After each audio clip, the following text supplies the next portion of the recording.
A'udzu billahi minasyaitonir rajim. Bismillahirrahmanirrahim.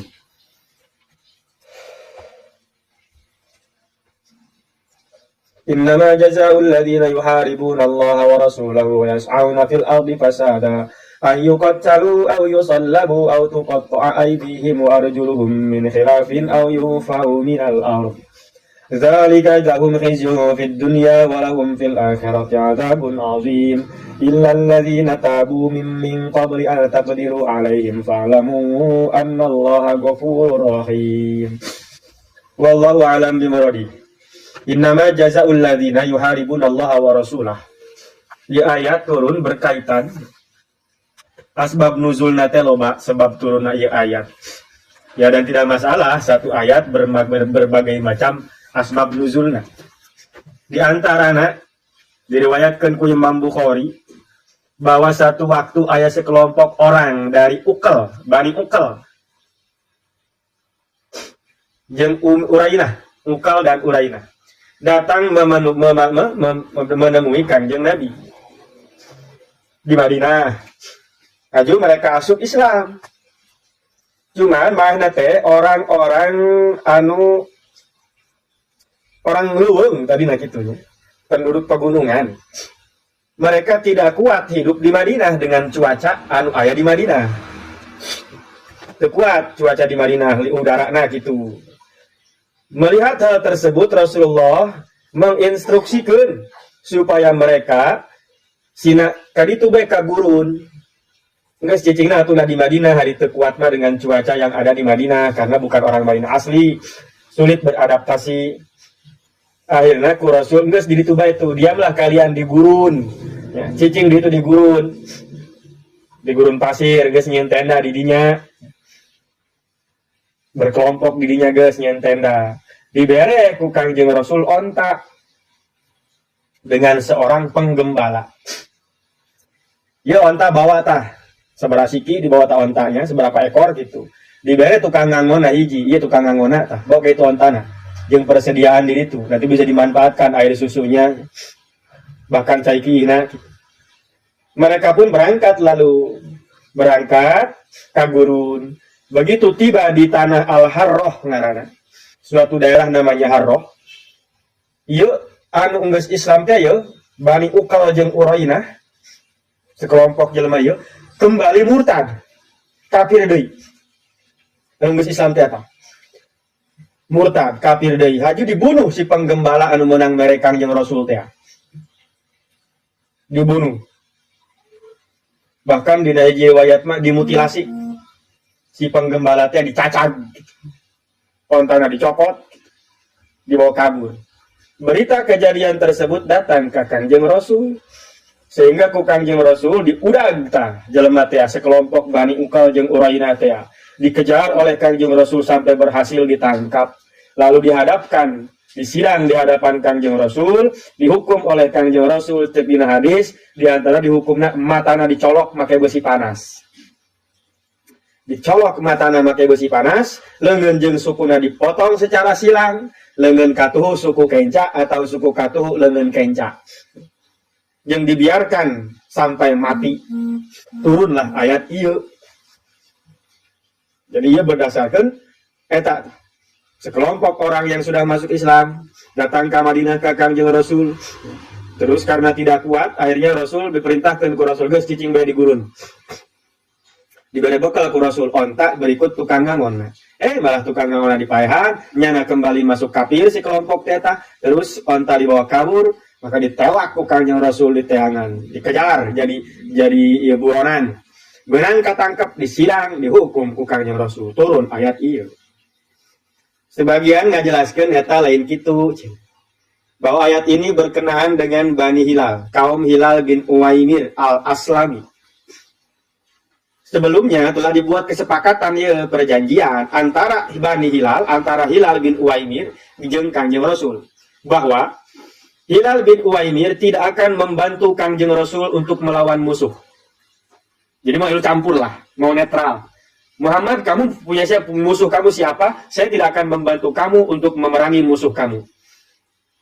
Saya pun tidak akan membantu musuh kamu untuk memerangi kamu. Jadi ngabantuan Kangjeng Rasul untuk berperang melawan musuh Islam moal hilal teh. Membantu musuh Islam untuk memerangi orang Islamnya moal. Pokoknya mah netral kayak gitu. Kalau ada orang Islam berpapasan dengan saya atau dia berpapasan dengan beliau, maka mau diganggu. Kayak Islam, kayak jelema muslim ya, panggih jeung hilal mau diganggu ku hilal. Perjanjian tak jeung Kangjeng Rasul. Suatu ketika aya sekelompok Bani Kinanah anu ingin masuk Islam. Ieu nu nyieun perjanjian teh Hilal bin Uwaimir. Nya teh kelompok satu kaum ngaranna Bani Hilal. Sekelompok orang Bani Kinanah hayang asup Islam. Berpapasan kapanggih jeung sekelompok orang tina Bani Hilal. Anak buah Hilal bin Uwaimir ieu. Tapi Hilalna eueuh di dinya. Hilal bin Uwaimir tidak ada di situ, tapi anak buahnya ada. Bertemu anak buah Natiata dengan sekelompok orang Bani Kinanah anu endek asup Islam. Lalu sekelompok Bani Hilal ieu ngabegal. Si orang Bani Kinanah yang mau masuk Islam ini dibegal di tengah jalan ku sekelompok orang dari Bani Hilal. Padahal Hilalna mah ketua kelompokna ieu, Hilal bin Uwaimir nama geus boga perjanjian jeung Rasul tidak akan mengganggu pengikut Rasul, moal bakal ngabantuan kafir untuk memerangi Rasul dan moal bakal membantu Rasul untuk memerangi kafir. Netral be pokona mah. Ari Hilalna mah anak buahna ngalakonan kos kitu tah. Mak dibunuh beberapa orang dari Bani Kinanah teh dibunuh, terus dirampas hartana. Sekelompok sebagian keterangan mah sebab nuzulna cenah kitu. Artinya naon bisa diambil kesimpulan ya tentang begal. Begal atau begalnya perampok. Oh, jauh begal kori mah sarem. Ya. Lah nyokot harta karena aya jelema teuing di jelema boloon, jelema goblok, jelema stresnya. Macam-macam aya begal payudara. Awewe keur leumpang main cabak bae susuna. Pernah kos itu tak kuari. Seberapa kali kejadian viral. Begal payudara. Jelema awewe keur naik keur leumpang. Ya naik motor.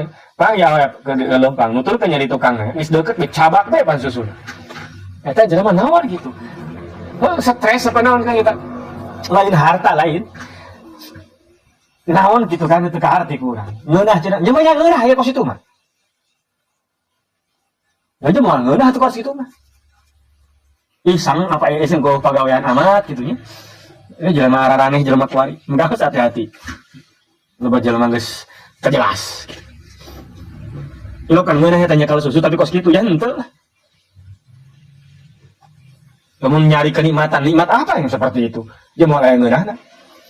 Mulai itu mendasar stres dan berarti gitu. Mesti jelas lo baca jelas jelema kuari. Nah itu kait begal ya. Wallahu a'lam bimuradi. Innama jazaa'ul ladzina yuharibuna Allah Rasul.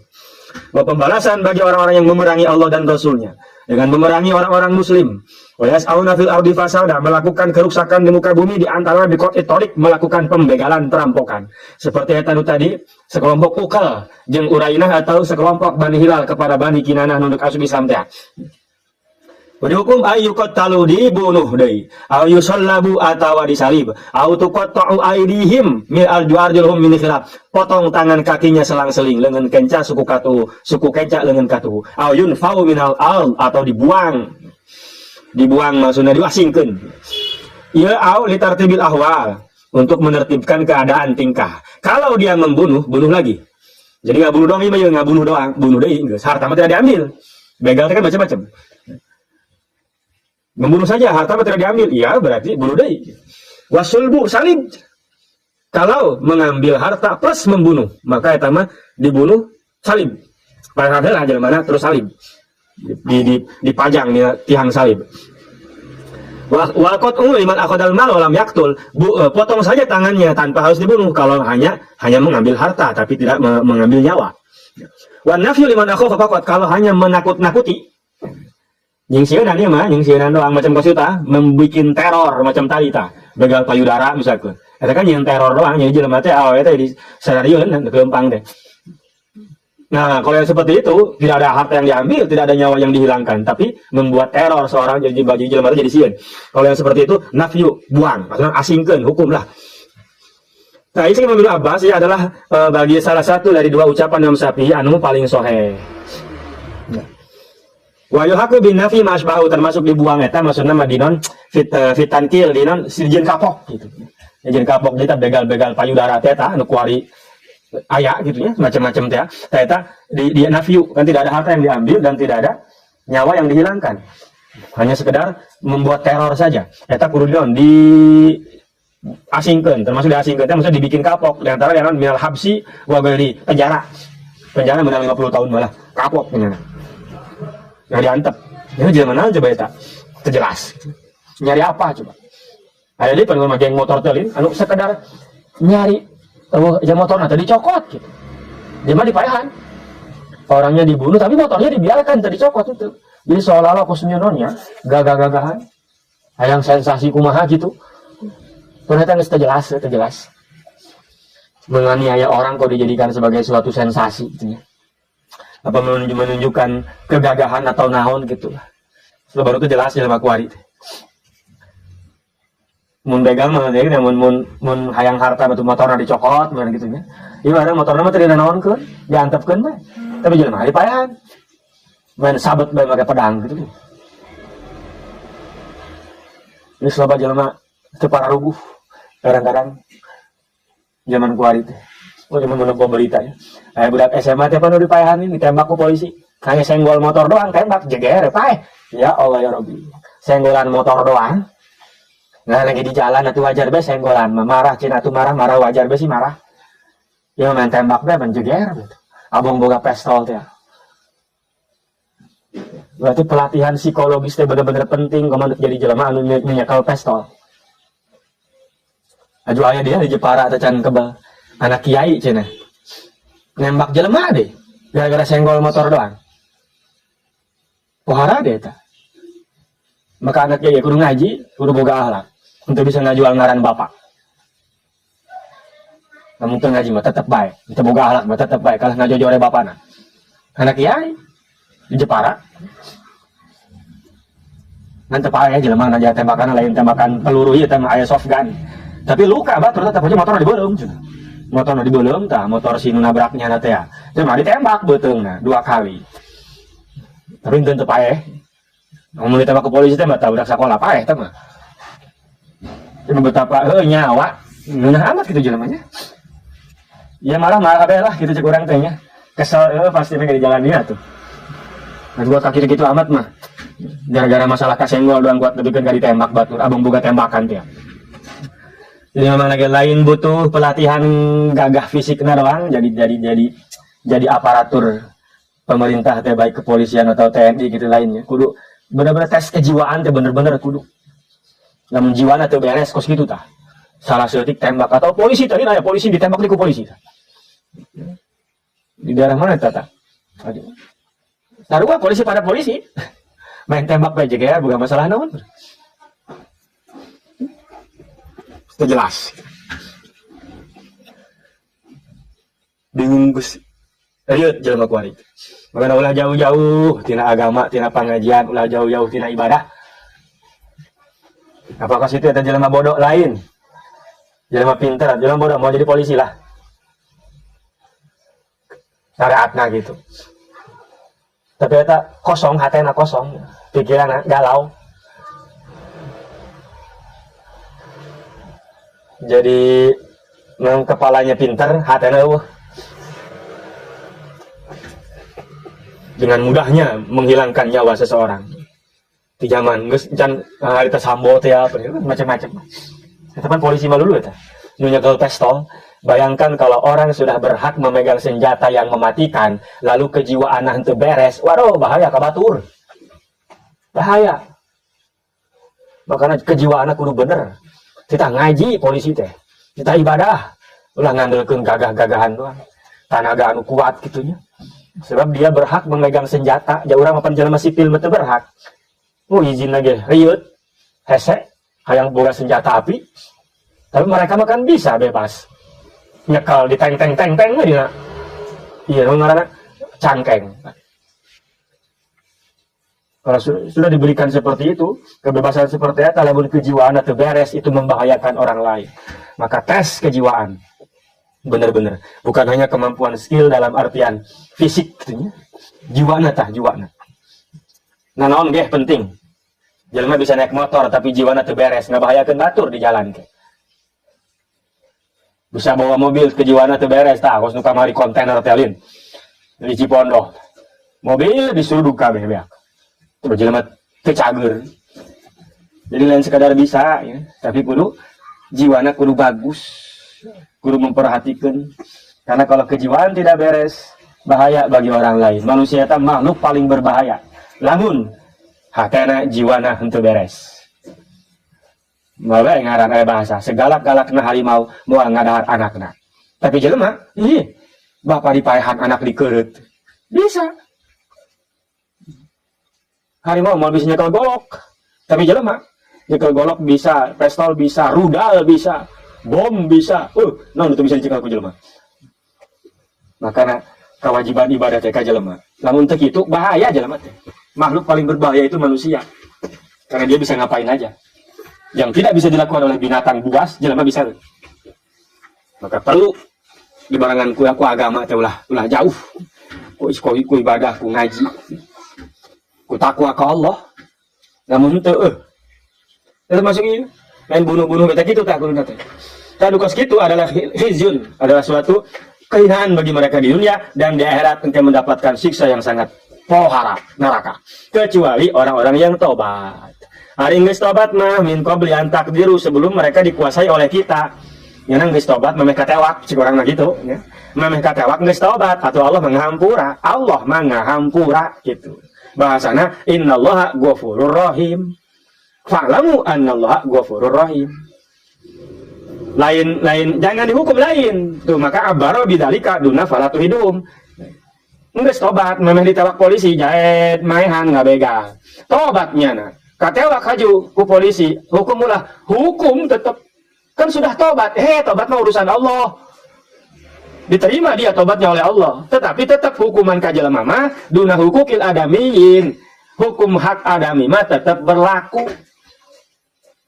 Tidak bisa dengan tobat gitu ka Allah nya teh aju bebas dari hukuman manusia itu bisa. Tetap atuh hukum mancaret jalan. Jelema ngabunuh, ayeuna tobat ka Allah diterima tobatna, diterima ku Allah. Allah bageri. Lalu hukum di dunia jalankeun ulah tadi sidang segala macam jalankeun eta mah. Itu mah hak adami, maka berat hak adami mah. Maling boga batur tobat, terima ku Allah tobat, terima. Aja eta ka jelema minta hampura ka jelema ka itu. Balikeun deui sabaraha anu dipaling teh harita. Maka hakul adami mah ulah disepelekeun. Maka Allah ngomongnya fa innallaha anallahu ghafurur, Allah Maha Penghampura gitu. Dihampura ku Allah mah. Itu bukan berarti jadi tidak otomatis ketika Allah menghampura maka had adami hukukul adami juga beres onte. Eta kaul Imam Syafi'i. Anu paling asoh kaul Imam Syafi'i dan tidak ada yang menentang itu bahwa itu maksudnya jadi musannif gitu bahwa artinya semua sepakat bahwa ketika seseorang melakukan dosa, hak adami ya dosananya seperti membunuh, maling, ya mencuri, korupsi dan lain-lain. Eta najan geus tobat, memeh katewak nya tobat. Haju katewak, jalankeun ulah hukum, jalankeun tetap hukum. Ya. Tobat dia dengan Allah itu urusan dia dengan Allah dan Allah mah gampang diampura ku Allah. Tapi urusannya najeng jelema kudu melalui jelema deui. Ada hak adami di situ yang kalau tidak diikhlaskan tidak diroin itu tetap tidak bisa. Di kudu dibajalankeun tetap hukum mah. Makana ku nabi ge jelema nu tadi telin ukal jeung urainah teh ya di hadis disebutkeun dihukum tetap. Mungkin mereka sudah tobat. Tapi aya hak adami nya ngabunuh si penggembala teh maka dihukum ku kanjeng Nabi tetap. Hukum adami ieu mah. Hak adami. Kalau tidak seperti itu atuh beres kan. Jadi terima tobat ku Allah, dihampura dosa dihampura ku Allah, tapi hak adami tetap harus dijalankan. Tidak otomatis hak adami dia lunas ketika minta hampura ke Allah. Nggak bisa. Makanya berat hak adami itu ulah kagak apa. Ya ayyuhalladzina amanu wallahu a'lam.